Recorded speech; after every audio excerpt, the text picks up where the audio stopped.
मैं डॉक्टर दिलीप सिंह एक बार फिर series name 02 pro elementary statistics के चैनल में आपका स्वागत करता हूं। आज हम लोग नेक्स्ट जो प्रीवियस लेक्चर था उसी को कंटिन्यू करेंगे और आज लेक्चर नंबर 2 मैंने आपसे बोला था कि सिंपल इंडेक्स नंबर का एक क्वेश्चन सॉल्व करेंगे जो एग्जाम में पूछा ही जाता है। 101% आप इंडेक्स नंबर की जब भी बात आएगी वो क्वेश्चन आपको मिलेगा ही मिलेगा।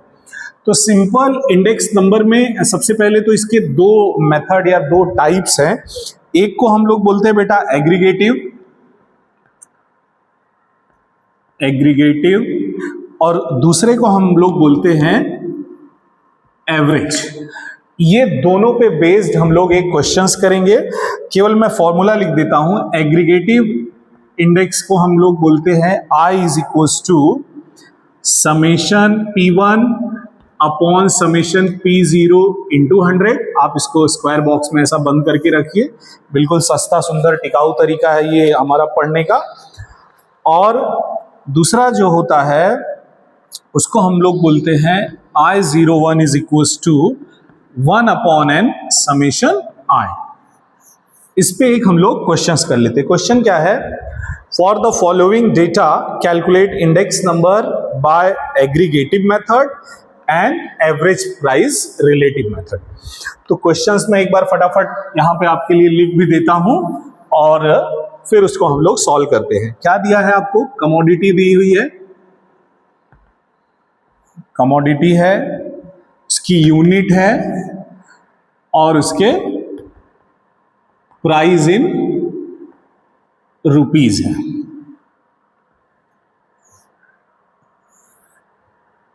$2010 और 2015 कमोडिटी में rice, wheat, pulses and sugar, ये 4 कमोडिटीज दी है। सबकी यूनिट केजी में है। 4, 3, 8 एंड 6। ये है 8.50, 7.00, 30.00 एंड 13.00। ये आपका क्वेश्चन है। इसका हमको क्या क्या निकालना है? एग्रीगेटिव मेथड से इंडेक्स, सिंपल इंडेक्स और एवरेज से। तो सबसे पहले मैं आप लोग को, अपने बच्चों को ये बोलना चाहूंगा कि मैथमेटिक्स या स्टैट्स में कोई भी क्वेश्चन सॉल्व करने से पहले सबसे इंपॉर्टेंट क्या होता है उसका फॉर्मूला मालूम होना। जैसे हम लोग जिस भी लोकेलिटी में रहते हैं, सपोज मैं मुंबई में रहता हूं और अगर मुझे जुहू जाना है तो मेरे जुहू जाने से पहले जब मैं उसकी प्लानिंग करता हूं तभी मैं जुहू में पहुंच जाता हूं। क्यों? क्योंकि मुझे उसका रूट मालूम रहता है कि कैसे कैसे जाना है और क्या एटमॉस्फेयर होगा।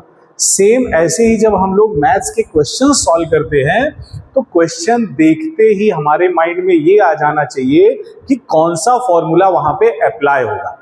तो सबसे पहले हम क्या लिख लेते हैं? We know that. सॉल्यूशन की बात मैं करता हूं। वी नो दैट, हमको मालूम है। क्या मालूम है? कि I इज इक्वल टू क्या होता है? Summation P1 upon summation P0 into 100। एक चीज तो हमको ये चाहिए फर्स्ट वाले के लिए, और सेकेंड एवरेज के लिए हमको क्या चाहिए? I is equal to 1 upon n summation I। अब बच्चों यहां आप देखोगे तो मैंने आपको डे 1 में बोला था कि जो अर्लियर ईयर रहेगा, जैसे 2001 इज योर बेस ईयर, हमेशा वो P0 होगा, और जो उसके बाद का ईयर है उसको हम क्या बोल देते हैं? Current year. तो ऑब्वियसली हमको यहां पे क्या मिल गया? P0 और P1। अब यहां पे देखो, जैसे हमको जुहू जाना है तो हमको क्या चाहिए भाई? समेशन P1 चाहिए। तो ऑब्वियसली समेशन का क्या मतलब होता है? सारे का एडिशन। इनको हम ऐड कर लेंगे। अगर इसको हम लोग ऐड करते हैं, summation P1 is equal to, जब आप इसको ऐड करोगे बेटा तो ये आएगा 58.50। आपको कैलकुलेटर अलाउड है, आप ऐड करके देख लीजिए। मतलब हमको ये मिल गया P1। और क्या चाहिए? जुहू जाने के लिए हम टैक्सी चेंज कर रहे हैं दादर से, दैट मीन्स P0 चाहिए। तो P0 तो ये है, तो इसका भी एडिशन हम लोग निकाल लेंगे, दैट इज P0। जब इसको ऐड करोगे तो 4 + 3 7, 7 + 8 15 and 15 + 6 that is 21। तो अगर आप देखो, अगर ये 5 मार्क्स का एग्जाम में क्वेश्चन है और हाफ पार्ट तुमने सॉल्व कर दिया तो 2.5 मार्क्स तो ऐसे ही मिल गया, कुछ करना ही नहीं है। इट मीन्स अब अगर मैं इसमें पुट कर दूं I is equal to what is summation P1, that is 58.50 your base year का समेशन, करंट ईयर का summation, and summation P0 summation of your base year into 100। जब इसको आप सॉल्व करोगे बेटा तो ये आ जाएगा 279.04। आपको 2.5 मार्क्स मिल गया यहीं पे, फ्री का कुछ करना नहीं था। इससे इजी कुछ नहीं हो सकता इंडेक्स नंबर में। अब दादर तो हम लोग घूम लिए, ये हमारा दादर हो गया विजिट। अब हम लोग सोचे कि दादर आए हैं तो चलो सिद्धिविनायक भी चले चलते हैं। तो अब जब दूसरा पार्ट क्या करना है, हमको क्या चाहिए, समेशन ऑफ I चाहिए। तो एक चीज मैं इसी में ऐड करता हूं सॉल्यूशन में, आप लोग इसको नए तरीके से लिखना। I इज इक्वल टू होता है P1 अपॉन P0 इंटू 100। इसको आप स्टार मार्क करके आपके नोट्स में कहीं पे साइड में लिख भी लो। क्या होता है, I is equal to P1 upon P0 into 100 individual का। मतलब अगर मैं P1 की बात करूं तो 8.50 upon 4 into 100 is equals to, ये अब आपका क्या आ जाएगा 212.5। सिमिलरली ऐसे इसको भी आप निकालोगे, ये आएगा 233.3, ये आ जाएगा 375.0 और ये आ जाएगा 216.6। फिर से एक बार मैं अपने बच्चों को बताना चाहूंगा कि हमने हाफ पार्ट सॉल्व कर लिया। हाफ के लिए हमको क्या चाहिए formula, I is equals to P1 upon P0 into 100। P1 means 8.50 upon P0 4, ये आंसर आ गया। फिर से यहां के रिस्पेक्ट में P1 is 7 and P0 is 3। अब इसका हमको क्या चाहिए बेटा, समेशन ऑफ I, बिकॉज हमारे पास क्या है, समेशन I है। तो जब ये सारी चीजों को ऐड करोगे तो 1037.4 आ जाएगा। कुछ नहीं करना है, इस फॉर्मूले में उठा के आपको रख देना है। तो किस तरह से हम लोग इसको करेंगे एक बार ध्यान दे दीजिए। I is equal to N means कितनी कमोडिटीज है, 1 2 3 4, so therefore N is equal to 4।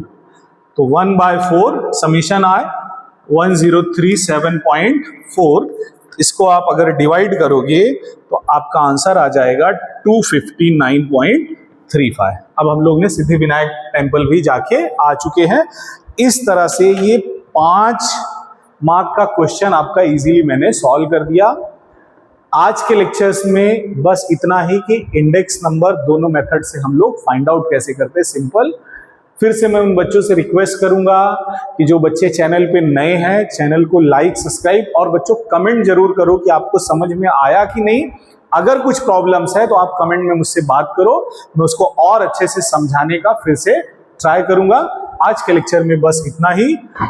जय हिंद, थैंक यू।